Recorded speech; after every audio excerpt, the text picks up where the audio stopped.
इतिहास में पहली बार हुआ है कि जब पुलिस की वर्दी को कोतवाल के रूप में पूजे जाने वाले वाराणसी के काल भैरव बाबा को पहनाई गई है और काशी के काल भैरव मंदिर के पुजारियों ने बकायदा यूपी पुलिस के इंस्पेक्टर की वर्दी में बाबा काल भैरव का भव्य श्रृंगार किया और इस दौरान कोतवाली सजाकर पीएम मोदी के साथ पंजाब में हुई सुरक्षा में चूक मामले में इंसाफ की गुहार लगाई गई और साथ ही कोरोना के नए वेरिएंट ओमिक्रॉन के खात्मे के लिए भी प्रार्थना पत्र दिया गया और काशी के कोतवाल बाबा काल भैरव का भगवान शिव के रौद्र रूप में पूजन होता है और इन्हीं दंडाधिकारी कोतवाल की भी उपाधि मिली हुई है, यानी इनको ही पूरी दुनिया जहां के लोगों को दंड देने का एकमात्र अधिकार प्राप्त है। और इसी मान्यता को मानते हुए काशी के काल भैरव मंदिर के पुजारियों ने काल भैरव का उनके असल स्वरूप जैसा एक दरोगा यानी कोतवाल की वर्दी में श्रृंगार किया और वहीं गर्भगृह में कोतवाली से सजाई गई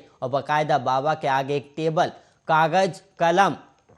दंड बेल वैसे ही रखा हुआ था जैसे थानों में कोतवाल के आगे होता है। और इतना ही नहीं, बाबा के सिर पर यूपी पुलिस की टोपी, कंधे पर 3 सितारा यूपीपी और नेम प्लेट भी श्री बाबा काल भैरव जी लिखा हुआ नजर आया। और श्रृंगार के दौरान मंदिर के पुजारियों ने बाबा के आगे 2 अर्जियां लगाई हैं। पहला पीएम मोदी और वाराणसी के सांसद के साथ पंजाब में हुई सुरक्षा के चूक मामले में न्याय हो और दूसरा कोरोना के नए वेरिएंट ओमिक्रॉन का खात्मा हो। और जानकारी देते हुए मंदिर के महंत शिव प्रसाद पांडे ने बताया कि पूरा विश्वास है कि पीएम मोदी की सुरक्षा में चूक मामले में बाबा काल भैरव न्याय करेंगे और दोषियों को सजा भी देंगे और कोरोना का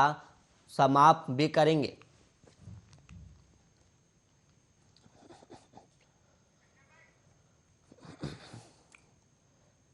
उत्तर प्रदेश में सभी यूनिवर्सिटी और कॉलेज को कोरोना के चलते बंद करने का फैसला लिया गया और राज्य सरकार ने आदेश जारी कर कहा कि अगले 7 दिनों तक राज्य के किसी भी विश्वविद्यालय और कॉलेज में ऑफलाइन कक्षाएं नहीं लगेंगी। हालांकि 10 जनवरी से ऑनलाइन कक्षाएं चलाई जाएंगी और जिससे छात्रों की पढ़ाई बंद ना हो। और वहीं सरकार द्वारा जारी नियमों में ये भी बताया गया है कि सभी शिक्षण संस्थान निर्धारित समय के अनुसार परीक्षा आयोजित कर सकते हैं। और वहीं 8 जनवरी 2022 की शाम को सरकार ने 16 जनवरी तक सभी विश्वविद्यालय, डिग्री कॉलेज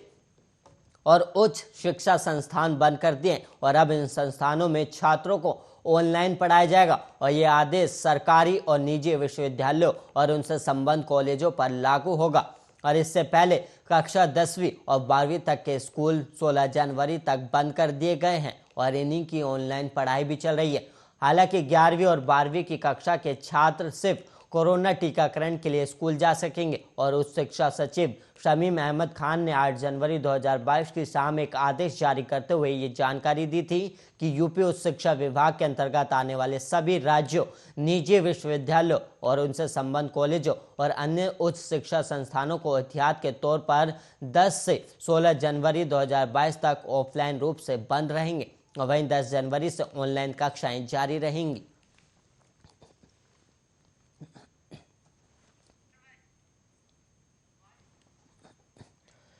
देश के सबसे बड़े राज्य उत्तर प्रदेश में कोरोना के मामले तेजी से बढ़ रहे हैं और कई बिजनेस भी ठप पड़ चुके हैं और लोगों के लिए इस महंगाई से पार पाना मुश्किल हो रहा है। और अब इन्हीं परेशानियों को कुछ कम करने का काम योगी सरकार ने कर दिया है और चुनाव की घोषणा के बीच आदेश दे दिया गया है कि इस साल भी प्रदेश के किसी भी स्कूल में फीस नहीं बढ़ाई जाएगी। और ये महत्वपूर्ण आदेश अपर मुख्य सचिव माध्यमिक शिक्षा आराधना शुक्ला द्वारा जारी कर दिया गया है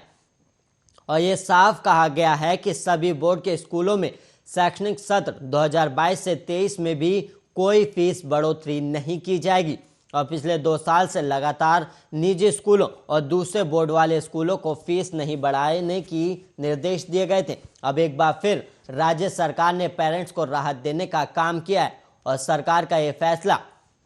यूपी बोर्ड, सीबीएसई, सीआईएससी जैसे तमाम बोर्डों पर लागू होने वाला है। और आदेश में स्पष्ट कर दिया गया है कि अगर कोई भी स्कूल मनमाने तरीके से फीस बढ़ाने का प्रयास करेगा तो उसके खिलाफ कड़ी कार्रवाई की जाएगी। और आदेश में यह भी बताया गया है कि सभी स्कूल सिर्फ वही फीस मांगेंगे जो 2019 से 20 में स्वीकृति की गई थी। और राज्य सरकार का तर्क है कि कोरोना की वजह से माँ बाप की आर्थिक स्थिति ज़्यादा अच्छी नहीं है और ऐसे में उन पर मनमानी फीस का और बोझ नहीं डाला जा सकता और इसी वजह से सरकार ने खुद ही सख्ती दिखाते हुए इस पर रोक लगा दी है।